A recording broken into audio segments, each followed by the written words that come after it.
જે સુવિધાઓ પ્રાપ્ત થવી જોઈએ એ આ બજેટમાં એનો કોઈ ઉલ્લેખ જ નથી. અમારા માટેની તો કોઈ વેપારીઓ માટેની કોઈ જોગવાઈ છે નહીં.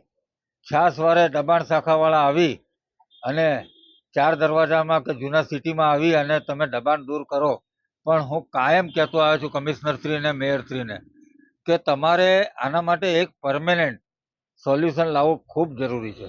અમને સૌથી વધારે વેપારીઓને જે તકલીફ પડે છે એ પાર્કિંગની પડે છે, ચોખ્ખાઈની પડે છે. તો આ નાગરિક તરીકે હું વાત કરું, પણ જો તમે પાર્કિંગનો પ્રશ્ન અને દબાણનો પ્રશ્ન કાયમી ધોરણે સોલ્વ નહીં કરો તો હું ચોક્કસપણે માનું છું કે અહીંયા સિટીમાં હવે પછી કોઈ પણ ગ્રાહકો આવતા અચકાશે અને અમારા વેપારીઓનો ધંધો ઓલમોસ્ટ ખલાસ થવામાં પામશે.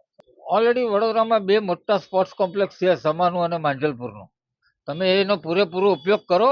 જરૂર કરતાં મોટી જગ્યાઓ ત્યાં છે ને બધું જ ત્યાં સુવિધા મળે એવી છે. તમે કેટલા દિવસ એ બંને સ્પોર્ટ્સ કોમ્પ્લેક્સમાં વાપરો છો એ તો તમે જુઓ.